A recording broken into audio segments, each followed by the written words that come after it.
جہاں حیا آ جائے تو وہ خوبصورت بن جاتا ہے، وہ حسین ہو جاتا ہے، وہ باوقار ہو جاتا ہے۔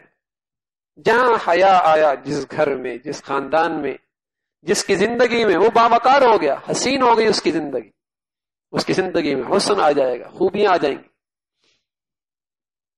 تو نبی علیہ الصلوۃ والسلام نے حیا فرمایا میرے دین اسلام کا بنیادی خلق ہے، امتیاز ہے میرے دین کی، میری شریعت کا یہ، اور میری ساری اسلامی خوبیاں، سارے اخلاق اسی کے گرد گھومتے ہیں۔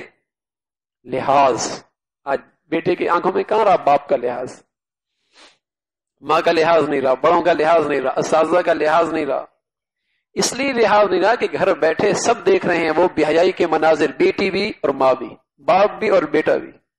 ایسی بے حیائی نے رواج پایا کہ آج سے 10 سال پہلے جس کا تصور نہیں کیا جا سکتا تھا، آج شریف گھرانوں کے اندر بھی وہ مناظر نظر آتے ہیں، شریف گھرانوں کی شادیوں کے اندر بھی وہ مناظر نظر آتے ہیں۔ اچھے خاصے گھرانوں کے اندر جہاں بیٹیاں چہروں سے پردہ نہیں ہٹاتی تھیں، اب ان کے جسم پہ لباس مشکل ہو گیا، اب وہ اپنے جسم کے لباس سے پریشان ہے کہ یہ کیوں رہ گیا۔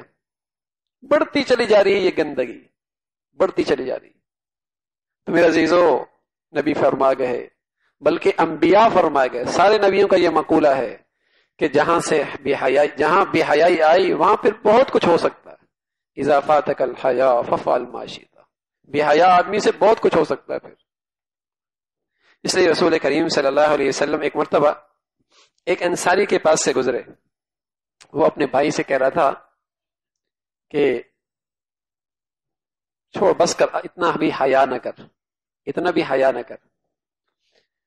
تو حضور علیہ الصلوۃ والسلام نے اس سے کہا کہ میاں تم اس کو یہ نصیحت نہ کرو کہ حیا نہ کرے،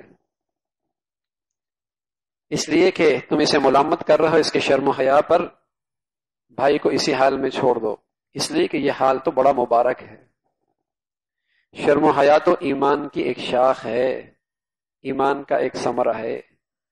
اگر شرم و حیا کی وجہ سے بسا اوقات دنیا کے اندر سے کوئی مفادات میں کمی آ بھی گئی، لیکن آخرت کے لحاظ سے بڑا ہی قابل، جسے کہیں کہ قابل اجر ہے، اس پر اللہ بڑا راضی ہوتا ہے۔ اس لیے حیا کے بارے میں ملامت نہ کرنا کسی کو۔ بس اوقات لوگ سمجھاتے ہیں ارے اتنا بھی شرم و حیا نہیں ہونا چاہیے، یہ کیا کزن سے بھی شرم و حیا کر رہی ہے، یہ کیا کر رہی ہے، کالج میں ہر ایک سے الگ ہو کے بیٹھی ہے، الگ ہو کے بیٹھا ہے۔ یار گھل مل کے رہو، دنیا ہے۔ ہاں، یعنی بڑے خیر خائی میں سمجھانے والے بیٹھتے ہیں، یار اتنا بھی نہیں، کیا نظر ہی نہ اٹھاؤ تم۔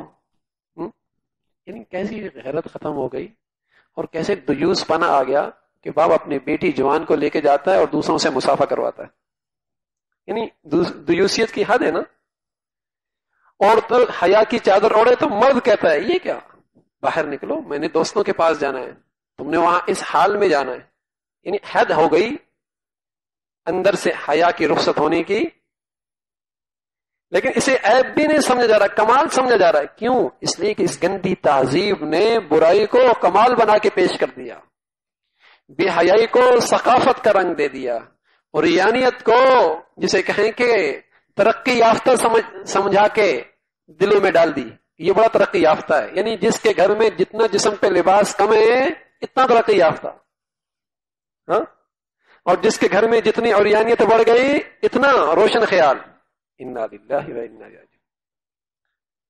رسول کریم صلی اللہ علیہ وسلم فرما رہا ہے حیا بڑی دولت ہے، الحیاء من الایمان والایمان فی الجنہ والبذاء من الجفاء والجفاء فی النار۔ حیا ایمان کی شاخ ہے اور ایمان کا ثمرہ ہے، ایمان کی جگہ جنت ہے، اور بے حیائی بے شرمی بدکاری سے ہے، اور بدکاری والے جہنم میں جائیں گے۔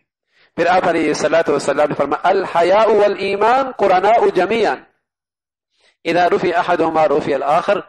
حیا اور ایمان دونوں جوڑ میں ہیں، حیا اور ایمان دونوں جوڑ میں ہیں، جہاں سے ایک رخصت ہوگا وہاں سے دوسرا بھی رخصت ہو جائے گا، چاہے وہ جمعے کی نماز پڑھنے والا ہو، چاہے وہ عید کی نماز پڑھنے والا ہو، چاہے وہ بازار مسجد میں اس کی کچھ دینداری نظر آ رہی ہو، لیکن سچ کہہ رہا ہوں اگر حیا نہیں تو میرا نبی کہے گا جہاں سے حیا رخصت وہاں سے ایمان رخصت، اس لیے کہ جہاں ایمان ہوگا وہاں حیا ضرور ہوگا، دونوں ساتھ ساتھ چلتے۔ الحیاء والایمان قرناء۔